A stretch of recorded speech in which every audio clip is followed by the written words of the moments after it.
반갑습니다. 네, 여기에 올라오면 이제 성도님들 한 번에 이렇게 싹 볼 수 있는 게 되게 좋은 것 같아요.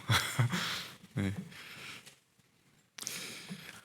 제가 감기가 좀 한번 지독하게 걸려가지고 지금 거의 한 달 가까이를 막 콜록콜록 대면서 있었는데 지금 거의 다 나아가지고 얼마나 감사한지 모르겠습니다. 네.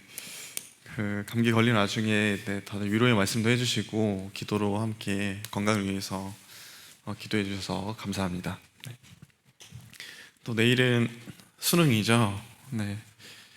11월 둘째 주 목요일마다 보는 걸로 알고 있는데 굉장히 긴장이 될 거라고 생각이 됩니다. 저희 교회에서도 한 명의 형제님과 한 명의 자매님, 이렇게 해서 각각 두 분이 시험 보는 걸로 알고 있는데 1년에 한 번뿐이고 우리나라에서 진짜 제일 큰 시험이다라고 여겨질 만큼 부담이 많이 될 텐데 근데 주님의 은혜가 가득한 가운데 지혜 가운데서 잘 치를 수 있도록 오늘 집에 가서 또 기도하도록 하겠습니다. 제목 보이시나요? 믿음의 성장기라는 제목을 가지고 왔는데요. 제가 제목을 못 정해가지고 계속 여러 번 생각하다가 방금 전 또 바꿨습니다. 그래서 이렇게 가져왔는데 오늘 나눌 교재의 제목은 믿음의 성장기입니다. 이 성장기 때는 보통 청소년기가 해당이 되고요.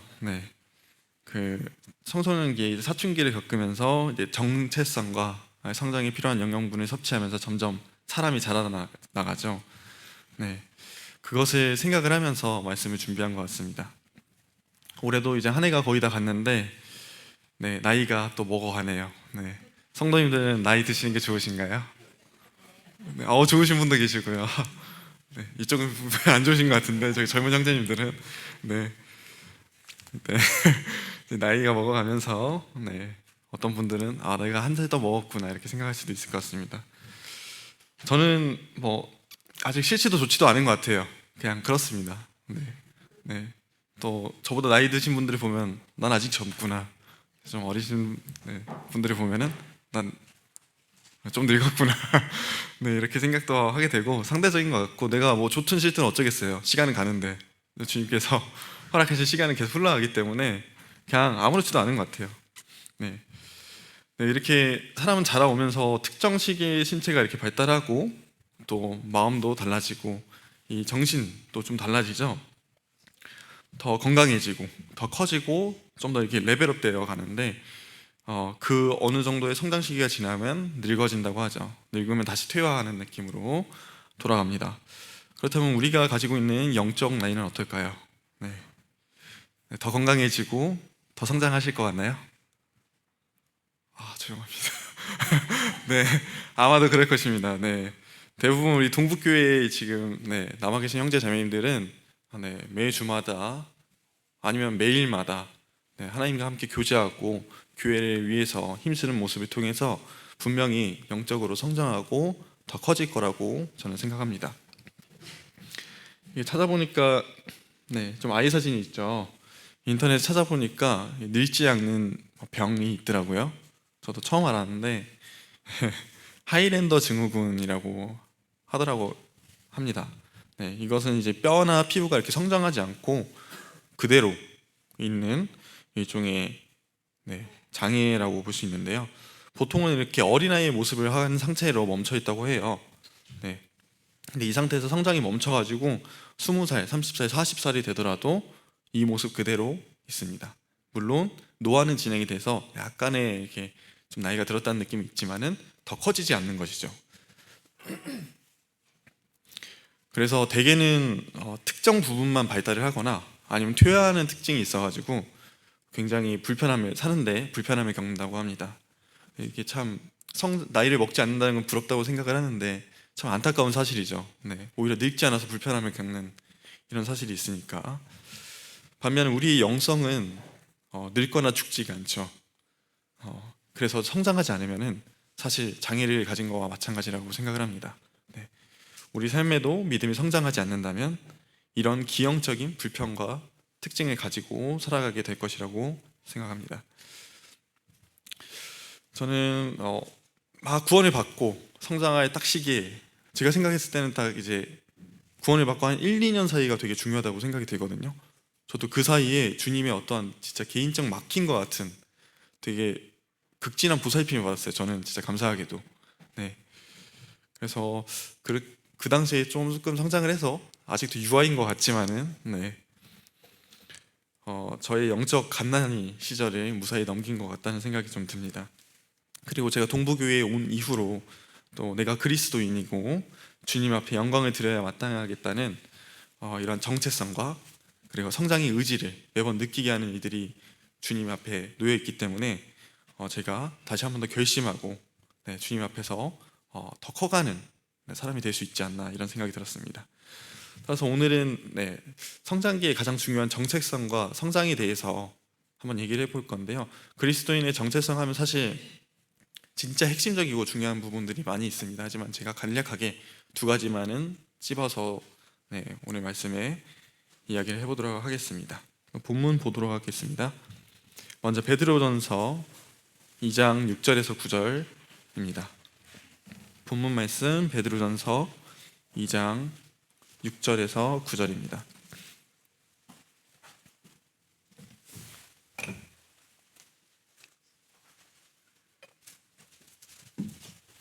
네, 찾으신 줄 알고 읽도록 하겠습니다. 6절 시작. 성경에 기록되었을 때 보라 내가 택한 보배로운 모퉁이 돌을 시온에 두노니 그를 믿는 자는 부끄러움을 당하지 아니하리라 하였으니 그러므로 믿는 너희에게는 보배나 믿지 아니하는 자에게는 건축자들이 버린 그 돌이 모퉁이의 머릿돌이 되고 또한 부딪히는 돌과 걸려 넘어지게 하는 바위가 되었다 하였느니라. 그들이 말씀을 순종하지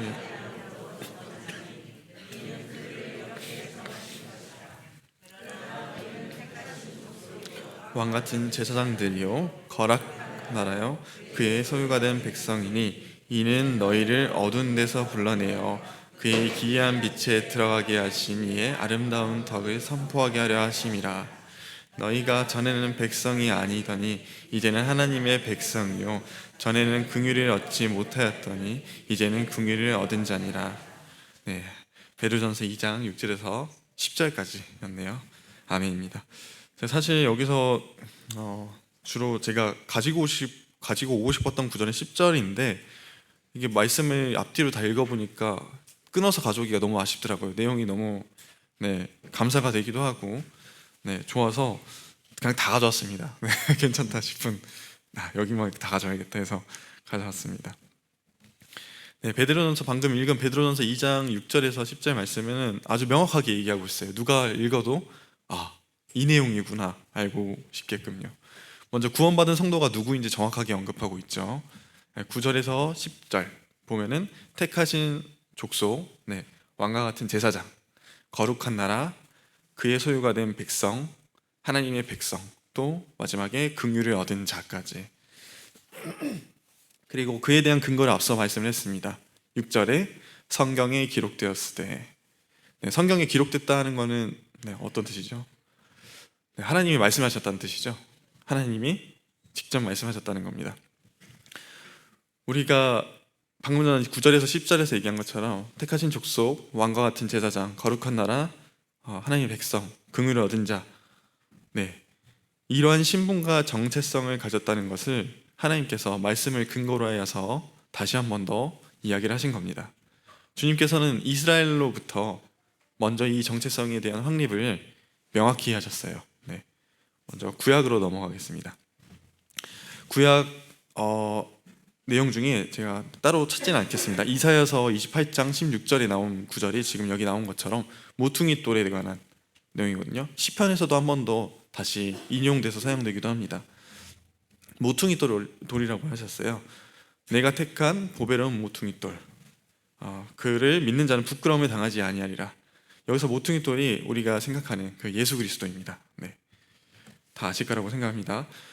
이 모퉁이 돌은 기초 돌과 더불어서 이스라엘 건축 양식에 있어서 아주 중요한 역할을 합니다.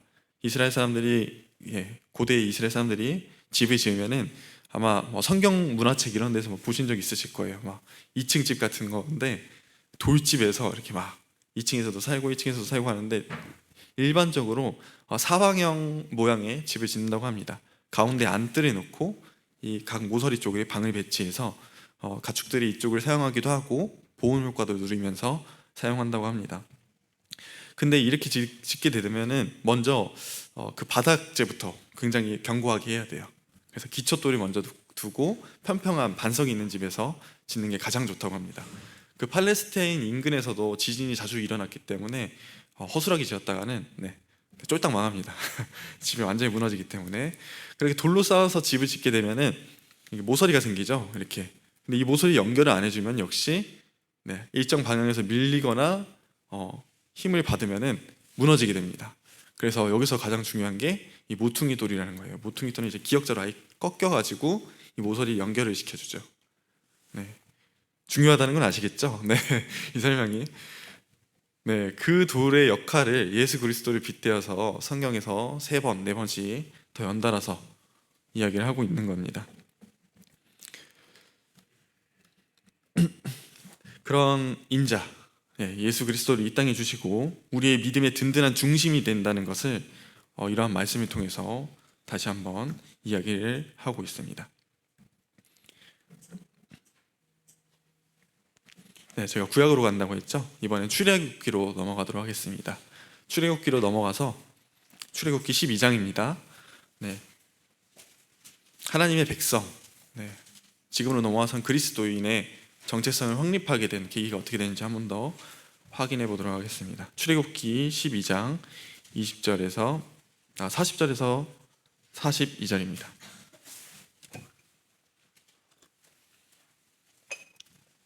읽겠습니다. 둘, 셋.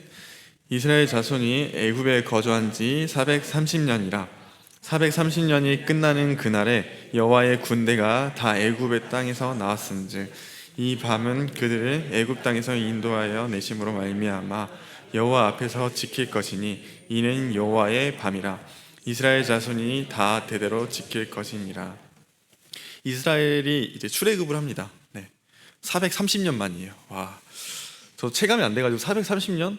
조선왕조 500년 정도, 430년 좀 더 해야 되겠구나 이렇게 생각을 했는데 좀 더 현실적인 게 궁금했어요. 그래서 2024년 11월 기준으로 430년이 언제냐 찾아봤습니다. 그때가 약 임진왜란 중입니다. 지금 430년 전 이맘때쯤 이순신 장군이 나라를 지키기 위해서 영등포해전을 치르고 있습니다. 지금.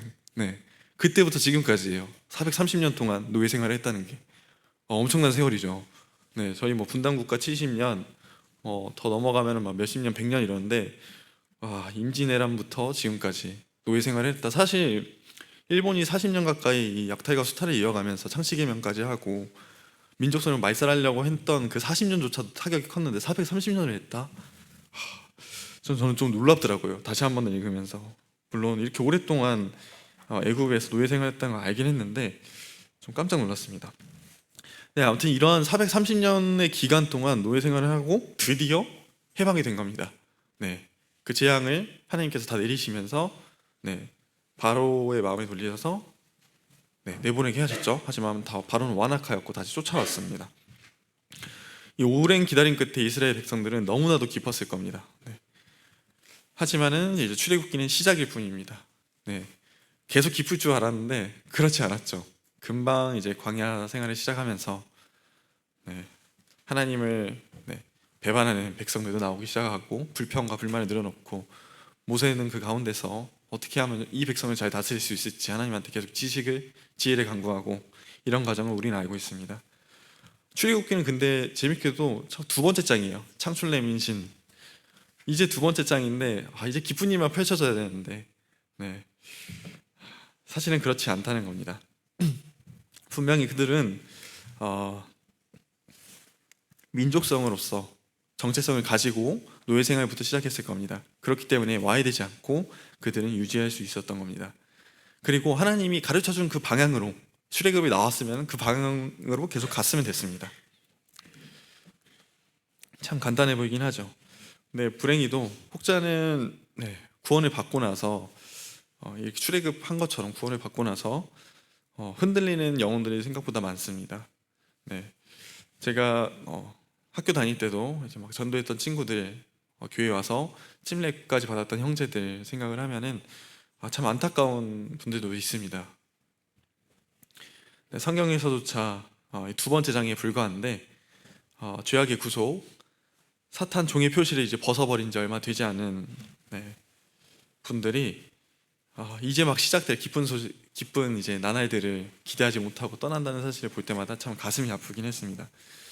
네, 영화가 막 시작했는데 도로 나가는 기분인 것 같아요. 네, 여튼 돌아와서 41절 430년이 끝나는 그날에 여호와의 군대가 다 애굽 땅에서 나왔은즉 이렇게 나와 있죠.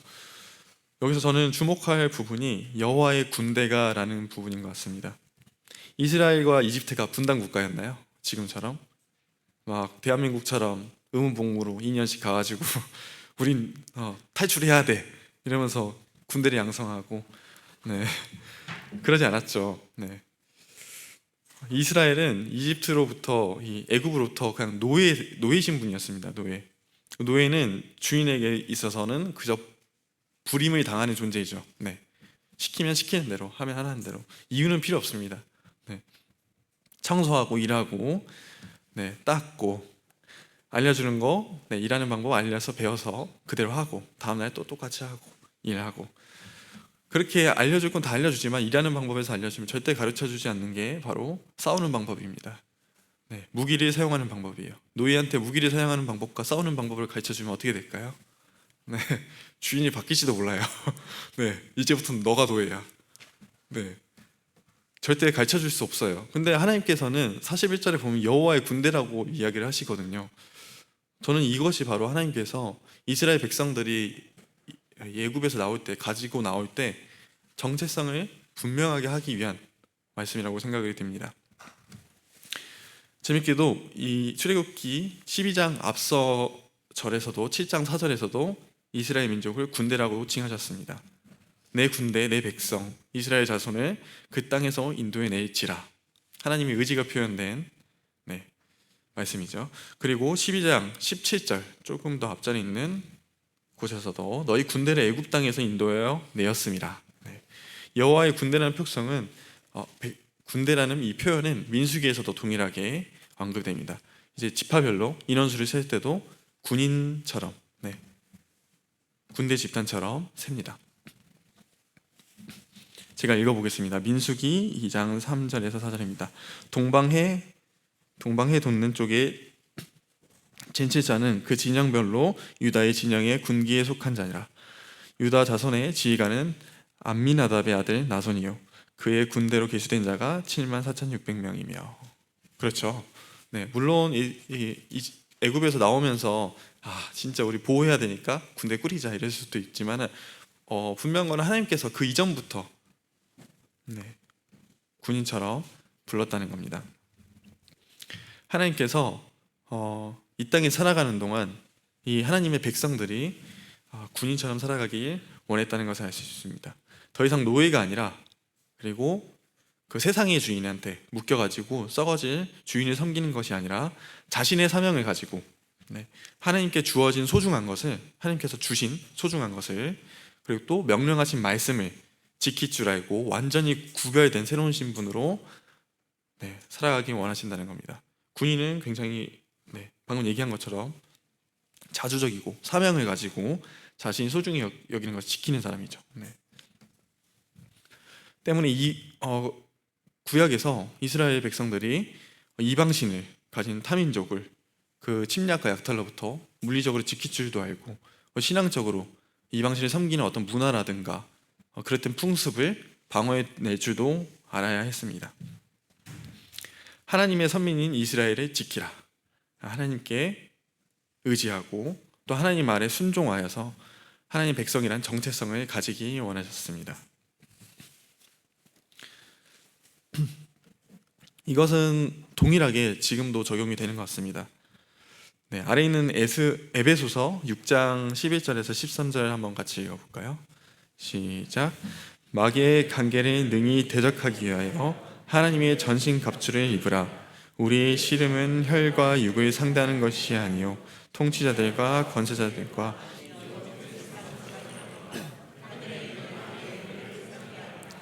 그러므로 하나님의 전신갑주를 취하라. 이는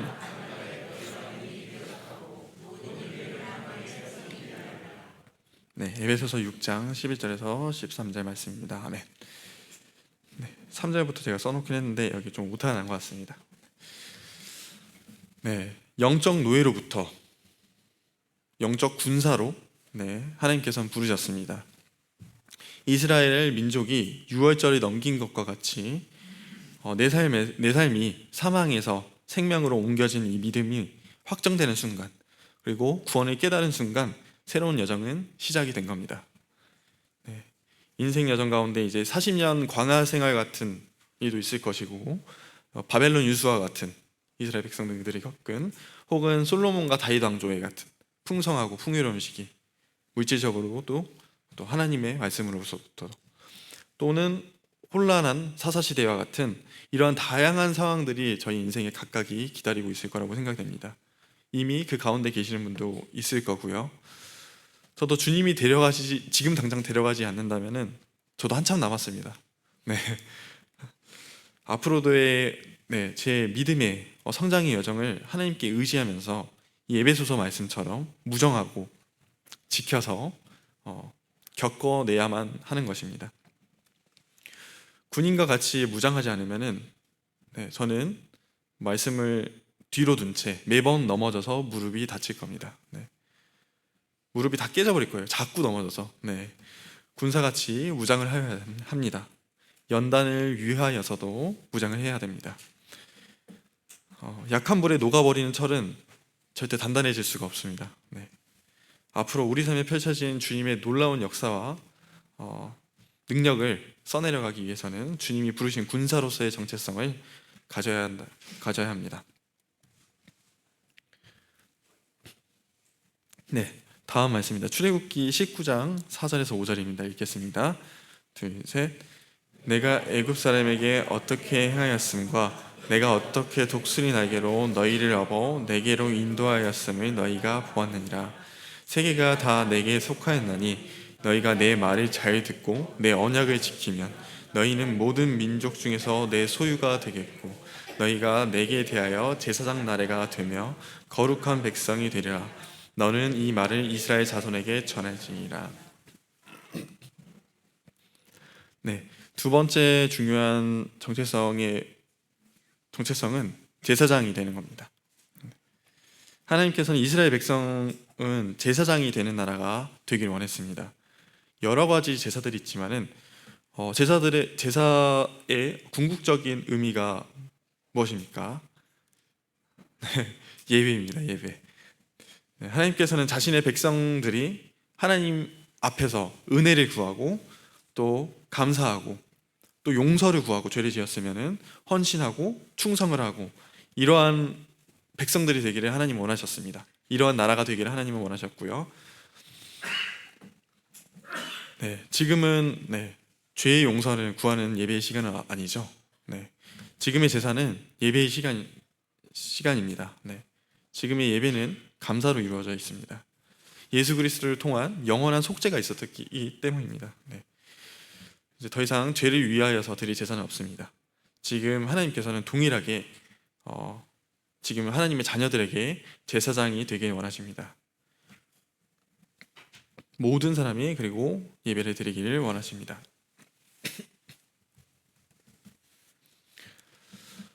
여기 그 전에 출애굽기 넘어서서 이번엔 베드로전서에서도 동일하게 하나님의 제사장이 되기를 원하시는 말씀을 읽어보도록 하겠습니다. 9절입니다. 둘, 셋. 그러나 너희는 택하신 족속이요 왕같은 제사장들이요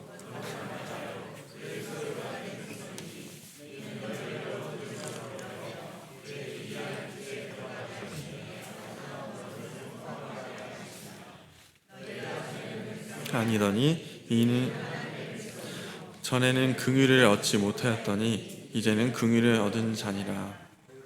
베드로전서 2장 9절에서 10절 말씀. 아멘. 여기서도 동일하게 택하신 족속이요 왕같은 제사장이요 이렇게 얘기를 하시죠. 앞서 읽었던 말씀과 동일한 내용입니다. 예배를 두고 혹시 고민이 되시나요?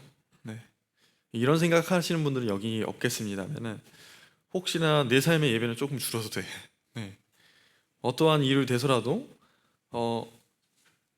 나는 살짝 요즘에 예배 시간들이 다 어떻게 다른 교회들은 어떻게 되는지 모르겠지만은 예배가 줄어도 돼 이런 생각을 하지 않습니다. 왜냐하면은 제사장은 제사를 드리는데 절대 고민하지 않거든요. 그저 제사를 드리라면 드리는 겁니다. 네.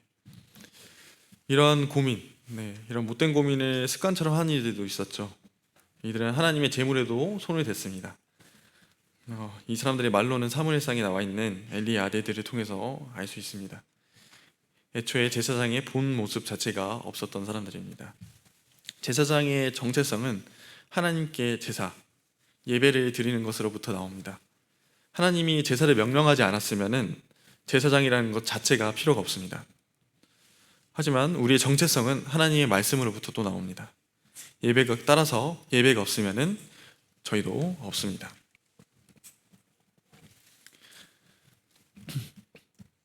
이번에 히브리서 말씀인데요.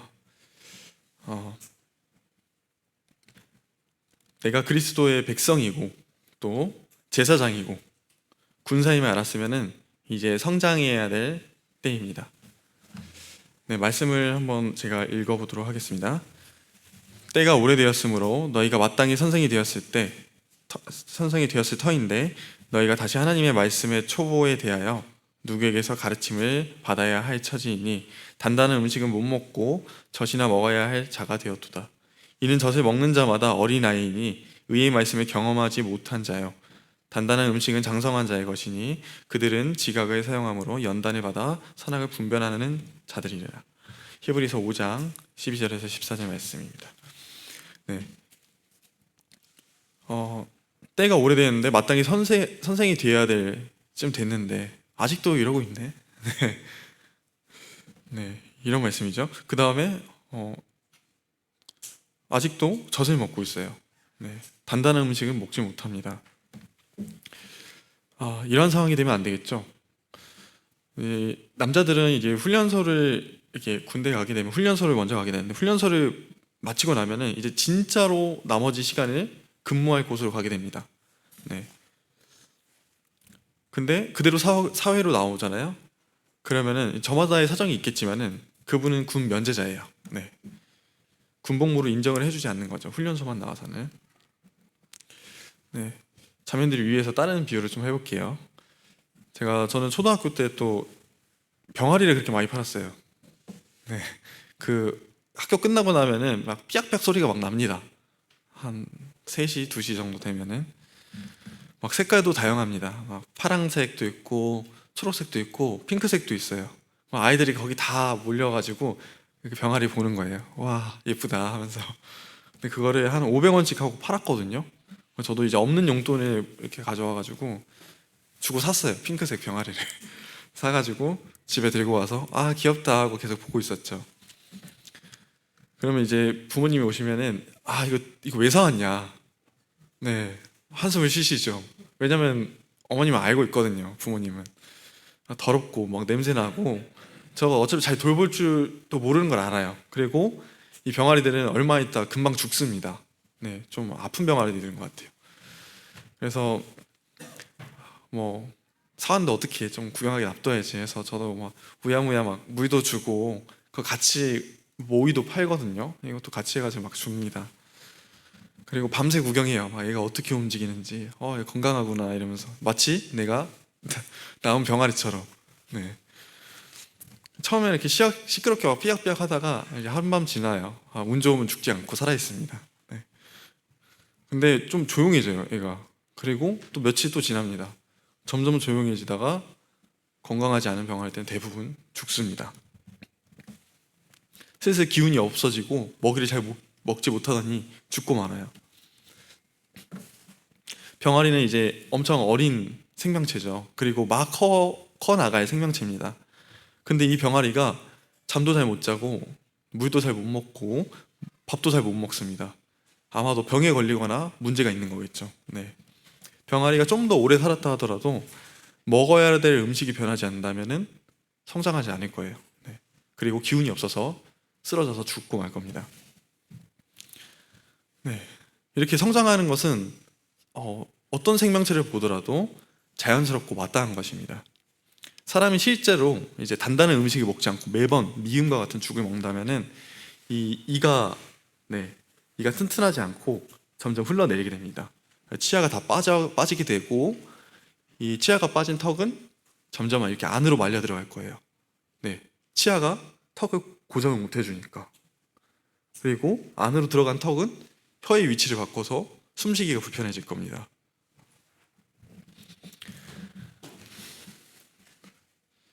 그런 분들은 이제 실제로 있겠지만은 그러한 병이 찾아온다면은 정상적인 사람은 그냥 넘어갈 얕은 병이라든가 그런 감기 같은 것도 그분한테 아주 위기처럼 다가올 거예요.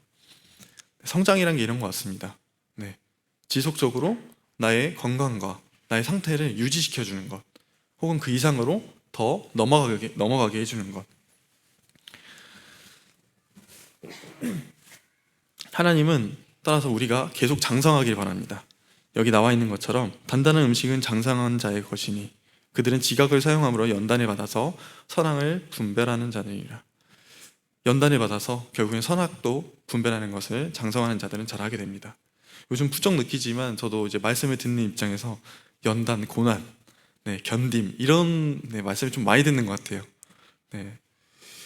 역경을 끝내고 하나님 만나뵐 때 그 영광을 고대하는 그런 말씀을 부쩍 많이 듣는 것 같습니다.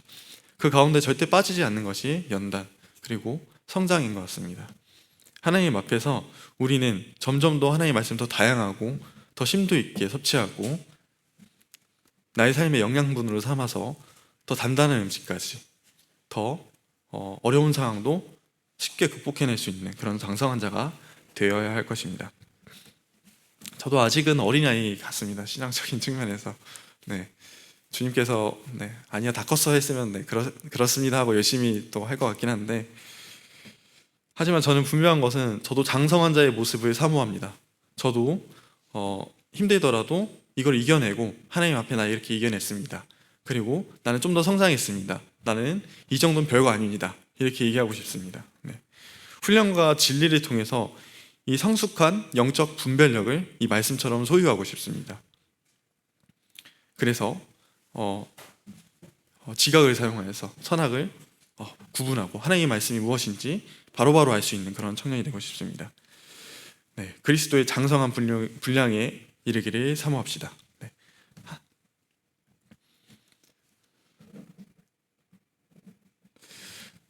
이 성장에 관해서 또 하나님의 나라가 설명된 이 비유를 통해서 확인할 수 있었는데요. 먼저 마태복음 13장 말씀입니다. 겨자씨와 이제 누룩에 대한 비유를 하시는, 하나님의 나라를 겨자씨와 누룩에 대해서 비유를 하시는 장면입니다. 여기서 하나님의 나라가 계속 확장되는 이런 모습을 비유를 통해서 얘기하시는데, 우리도 이렇게 성장해야 되지 않나 싶어서 말씀을 한번 가져와 봤습니다. 한번 같이 읽어보겠습니다. 31절입니다. 둘, 셋. 예수께서 또 다른 비유를 들어서 그들에게 말씀하셨다. 하늘나라는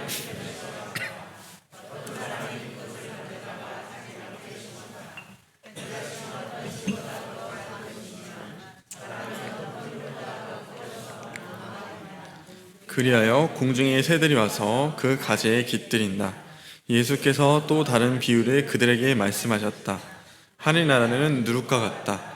어떤 여자가 그것을 가져다가 가루 서말 속에 살짝 넣으니. 마태복음 13장 31절에서 31절 말씀. 아멘입니다. 겨자씨 작죠? 겨자씨만한 이런 찬양도 있고. 저는 근데 본 적이 없어요. 겨자 실제로. 무화과씨는 많이 나오죠. 무화과씨는 제가 먹어봐서 이렇게 봤거든요. 이렇게 무화과구나 하고 다시 먹었는데, 무화과씨는 봐서 알겠는데 겨자씨는 본 적이 없어요. 그냥 냉면에 이렇게 짜서 먹는 것밖에 몰라요. 그 사진으로 이렇게 해서 궁금해서 이렇게 찾아보니까 뭐 이렇게 그냥 씨앗이더라고요. 동글동글해요, 엄청 이렇게. 그래서 그리 작지는 않은 것 같은데 이렇게 작다고 하지. 차라리 깨가 더 작은 것 같은데. 그런 생각을 했는데, 이 말씀을 또 보다 보니까 이 예수님이 이 비유하신 겨자씨 비유는 겨자씨가 작은 것은 가장 작은 건 아닙니다. 이제 이스라엘의 어떤 관용구 속담처럼 쓰이는 겨자씨만큼 작은 뭐 이렇게 하는 말이 있어가지고 예수님이 그 관용구를 가져와서 비유를 드신 건데, 이 비유에 주목할 점은 뭐 작다는 게 아니라 이 성장력에 초점을 둔 것이라고 합니다. 물론 작은 것도 마찬가지죠. 이 겨자는 보통 1m, 그 작은 씨앗이 1m 이상 자라고 더 커지면은 3m 이상으로 높게 자라가지고 이게 마치 나무처럼 이렇게 커진다고 하네요. 금방. 무성해져가지고 여기 말씀에 나온 것처럼 새들이 와서 그 가지에 이렇게 깃드는 것처럼 그만큼 커지는 거예요. 겨자씨가 이렇게 자라나는 것처럼 하늘 나라는 확장이 되고 있습니다. 이 모습을 보면 하나님이 얼마나 성실하신지, 하나님이 얼마나 열심히 또 하나님의 나라를 위해서 일을 하고 계신지를 확인하실 수 있죠. 자녀들의 생명 하나하나, 우리, 나, 너나 우리 해가지고 선생님, 자매님들 뿐만 아니라 나중에 우리가 하나님 만나 뵈고 그곳에 거하실 거처까지 하나님께서는 열심히 성실하게 일하고 계십니다.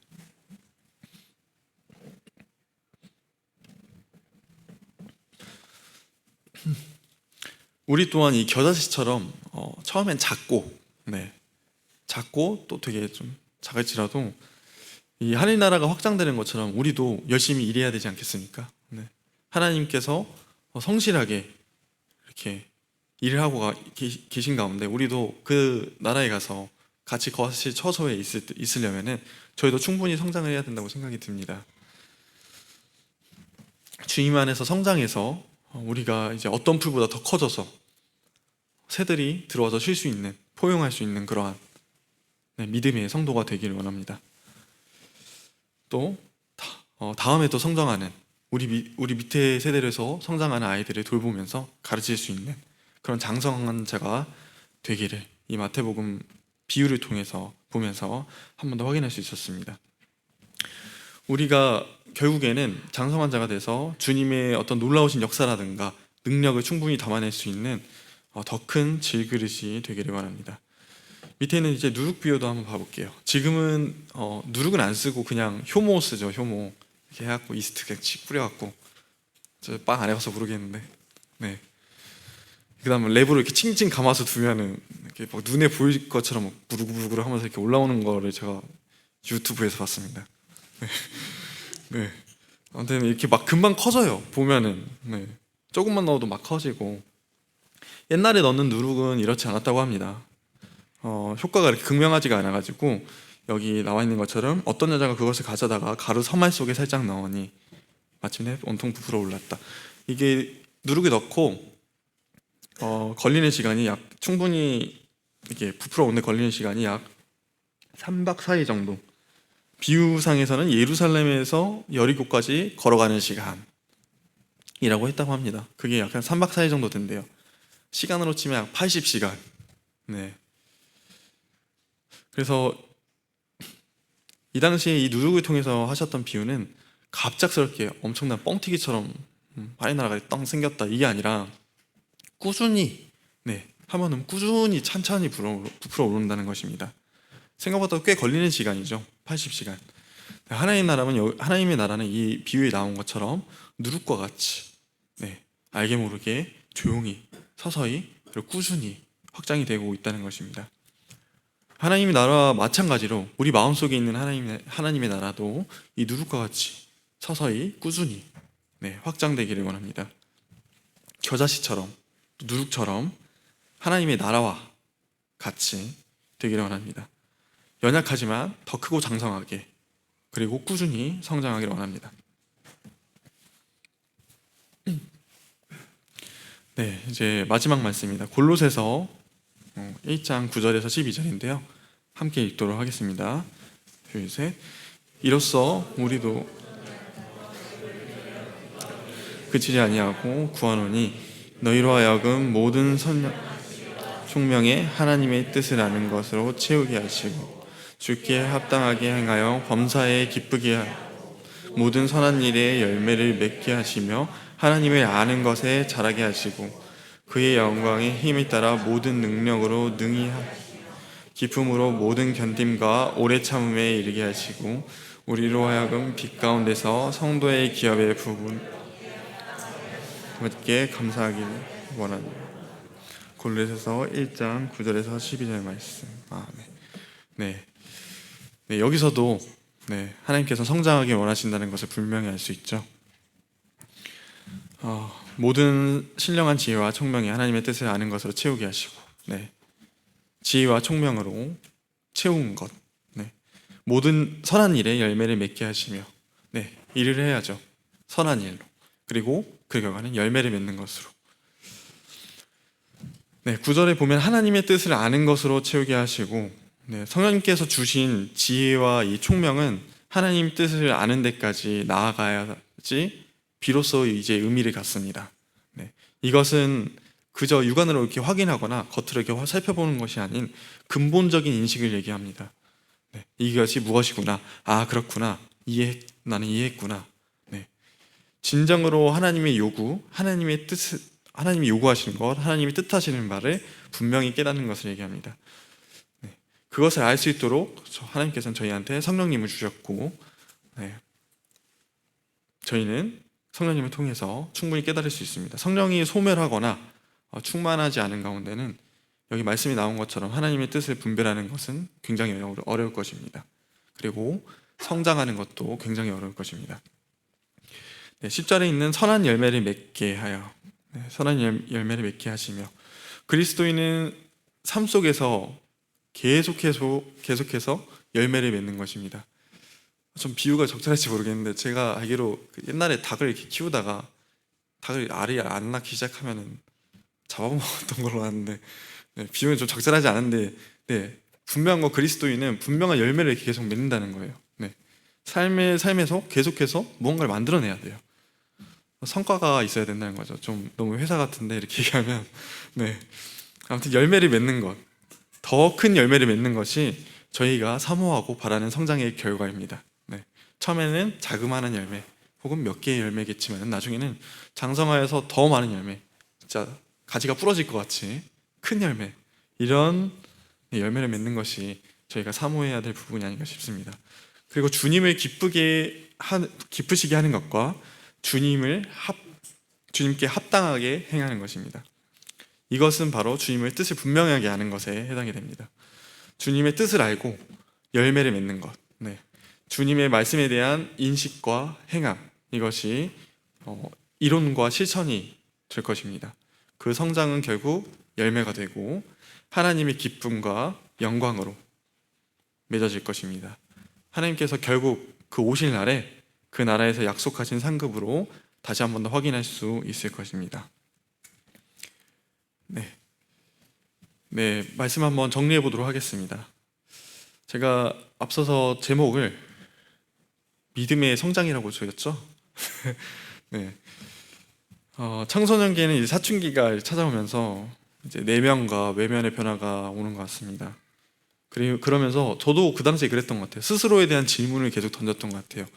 나는 나로서 있구나. 나는 누구지? 스스로가 누군지 다시 한 번 더 확인하게 되고, 또 외적으로는 키도 크고 성장에 대한 열매가 맺힙니다. 몸의 변화도 일어나고. 근데 이것이 믿음에도 마찬가지인 것 같습니다. 새롭게 태어난 자가 나는 누군지, 나는 어떻게 커야 하는지 말씀을 통해서 알아볼 수 있었습니다. 주님께서는 우리를 먼저 군사로 부르셨습니다. 주님이 오실 때까지 우리는 말씀으로 무장하여서 성장하는 동안 다치지 않아야 됩니다. 그리고 크게 다쳐서 성장이 못하는 일도 없도록 해야 됩니다. 무장한 군사와 같이 자긍심과 용맹함으로써 세상 가운데 이 말씀으로 스스로를 지켜내야 됩니다. 요즘 세상에는 너무 공격과 유혹들이 많은 것 같습니다. 이것을 스스로 방어해낼 줄 아는, 하나님 말씀을 통해서 스스로 방어할 줄 아는 자주성이 있어야 합니다. 주님은 우리를 또 제사장으로 부르셨습니다. 주님 앞에 우리가 제사장으로서 있는 건 마땅히 해야 되는 일입니다. 주님을 예배하는 것, 또 주님을 대면하는 것, 그리고 교제하는 것, 이것은 제사장의 특권입니다. 어느 말씀에든 제사장이다, 주님이 제사장이다, 이거는 자주 나오죠. 따라서 제사장의 역할을 잊지 않으셨으면 좋겠습니다. 제사장은 절대 제사를, 예배를 고민하지 않습니다. 네, 마지막으로 이제 말씀으로 성장해야 합니다. 겨자씨처럼 그리고 반죽에 있는 누룩처럼 선한 일의 열매를 맺고 하늘나라가 확장되듯이 우리도 점점 믿음의 장성한 자가 되기를 원합니다. 성령님을 통해서 움직이게 하시는 이 말씀에 민감하게 반응하고 귀 기울여서 주님 앞에 합당하게 쓰여질 질그릇이 되기를 기도합니다. 네, 이상 말씀을 마치도록 하겠습니다. 네, 기도하겠습니다.